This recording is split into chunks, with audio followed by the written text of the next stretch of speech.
Hey, what's up you guys? Welcome back to my channel, or if you're new here, hello, hi, welcome to my channel. I am wearing a blanket because it's so cold in my apartment and I don't have any clothes that I want to destroy while dyeing my hair. But what's up y'all? We are going to be doing another hair dye Q&A. I've got some DMs requesting that I do more of these. I already bleached my hair because I honestly can't talk and bleach my hair at the same time. It's very difficult. I am doing this all alone. Does the back look bad? Someone comment and tell me if the back is super patchy, because I feel like it probably is. So without further ado, what does that even mean? I say that in every video. What does further ado mean? What is ado? That's French. I bet that's French. Someone tell me in the comments what that means. But anyways, without further ado, let's get into the video. So the look that we're going for today, my mirror is right here. That's why I'm looking over there. The look we're going for today is I am going to be doing a Rainbow Dash inspired look. I wasn't super into My Little Pony as a kid, obviously, but I really like turquoise and I like rainbows, and I was gonna do my whole head turquoise or my whole head pink, but I just was like, that is so plain. Like, if you guys know my past hair colors that I had when I had long hair, I don't like doing just one color. Like, I gotta be extra, so that's what we're doing. Okay, first question, this one's from Instagram, is how do you prevent yourself from falling into BPD tendencies with your boyfriend? That is a very good question. Oh, you're so fat. This is Pilot. Hi, baby. Okay, I'm good. So, if you guys don't know what BPD is, it's borderline personality disorder, and it is a personality disorder that is defined by 9 traits. I don't know if I could name all 9 off the top of my head. I have BPD.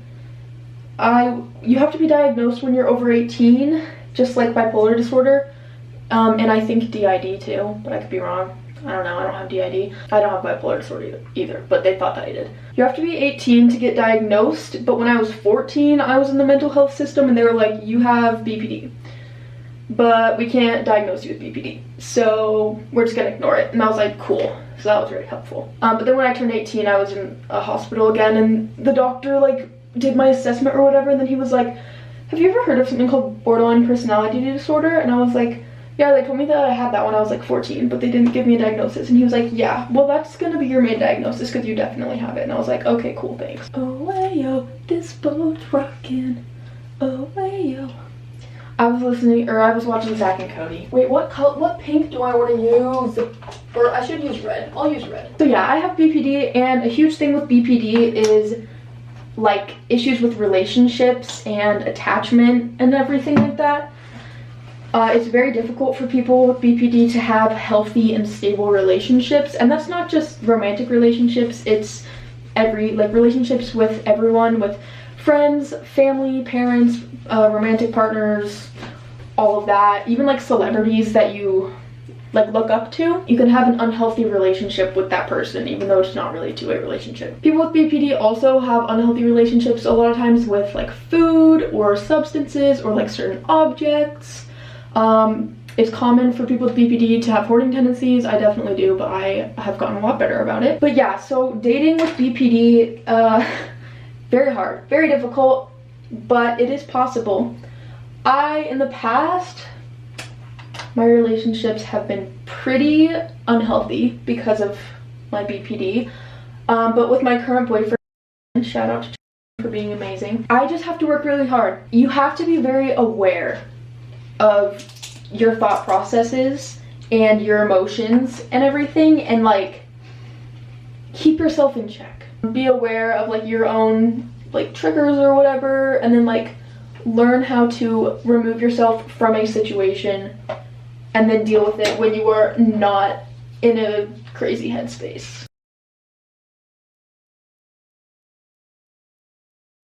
Okay, well, I hope that helped. Eric asks, if you could be a starburst, what color would you be? That is a really good question, Eric, and I'm glad that someone here is asking the important questions. I mean, I want to say pink because that's my favorite, but you know what?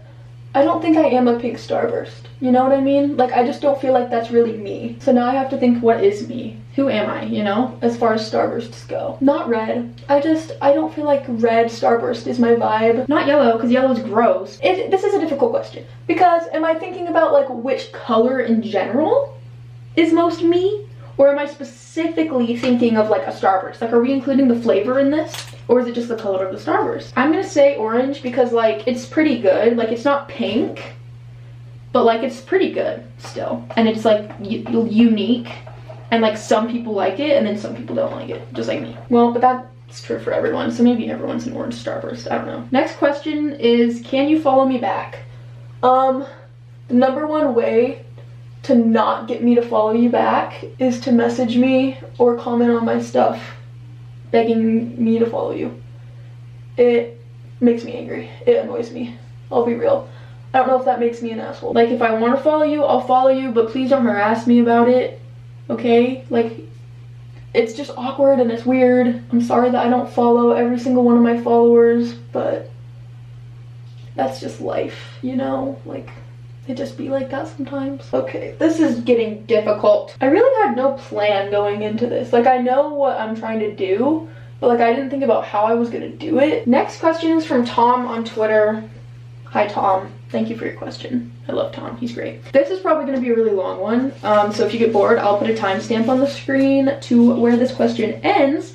Also, there's always timestamps in the description, so if you ever get bored, just click in the description and then you can skip right on to the next part of the video without having to like scroll through the whole video to find the place that you want to be at. He asks, how does it feel to finally be able to be your true self?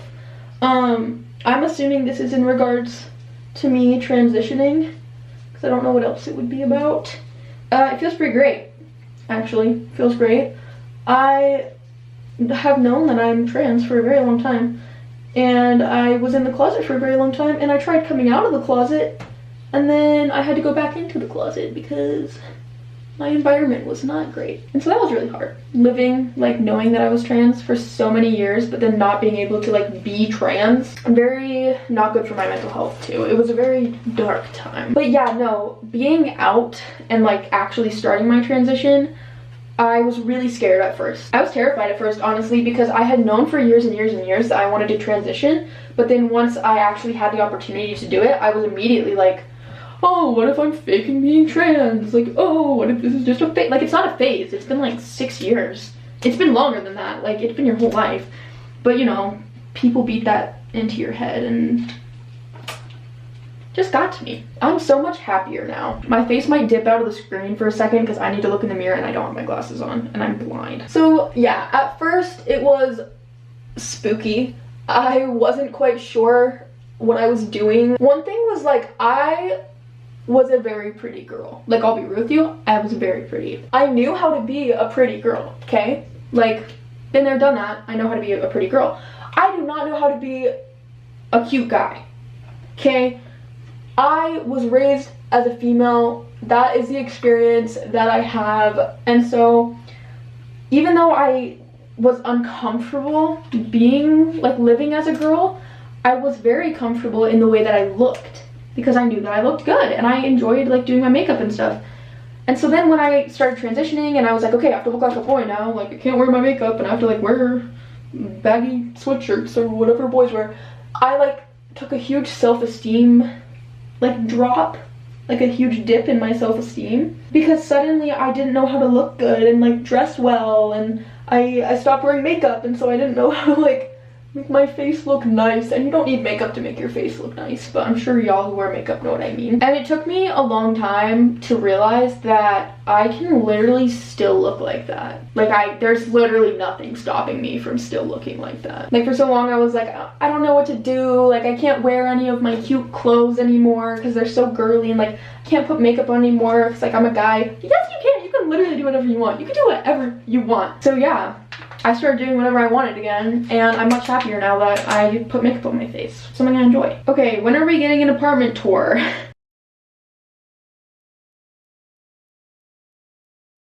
What is your new job? Are you enjoying it? My new job is I manage a kitchen, which is really fun, actually. I enjoy it a lot.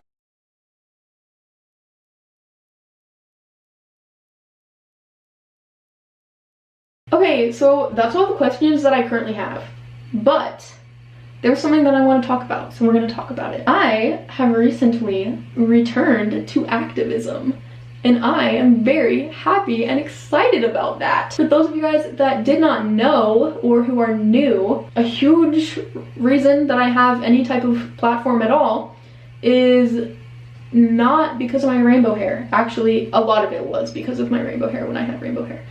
But I used to be a climate activist, and I'm returning to that work, and I'm so excited. I have a whole video talking about why I left climate activism and why I quit / took a break. And you guys can watch that if you want. I don't know if it's relevant now that I'm coming back to it. I helped start an organization called Fridays for Future Utah, and I was having the time of my life, you know? I was just a teenager. I was, you know, I felt like I was making a difference in the world. I was doing like big events, and I was speaking and getting invited to like events where I would speak. But yeah, no, like I was going to like these conferences for like the Ecological Society of America and like People's Energy Movement. I was a keynote speaker there when I was only 16, so like it was pretty cool. And then of course, obviously it's something that I'm very passionate about, and I really love science, and I love environmental science. And so it was like I was passionate about it. It was fun, you know, I made friends through it, but it was very taxing mentally and physically because I had a pretty bad eating disorder at the time. And so doing protests every single week, well, multiple times a week, and like everything when you have no calories in your body, it's kind of hard, kind of difficult. So in 2020, I kind of took a break that ended up lasting a really long time. My life is better now. So I'm going back to activism. I have gone back to weekly strikes, so I'm super excited about that. My weekly protests at the Capitol. A lot of people had asked me like, are you ever going back? And I was like, I don't know. It was like the best part of my life, but also like the worst part of my life, which is weird, but that's how it was. And so I was always like, I don't know if I'm going back, because on one hand, it was the best part of my life and I want to do it again and I love it. But on the other hand, for all the reasons that I discussed in that video, it really sucked and it was hard. Okay, well this has already been a very long video. I have this rainbow done and I'm starting on this rainbow, but I will check back with you guys when my hair is all the way done and I will show you the finished product. Because I'm out of things to say. I'm out of topics. I'm tired. I want to watch YouTube while I do this. Let me live my life. My life. I can't lie. Working overtime.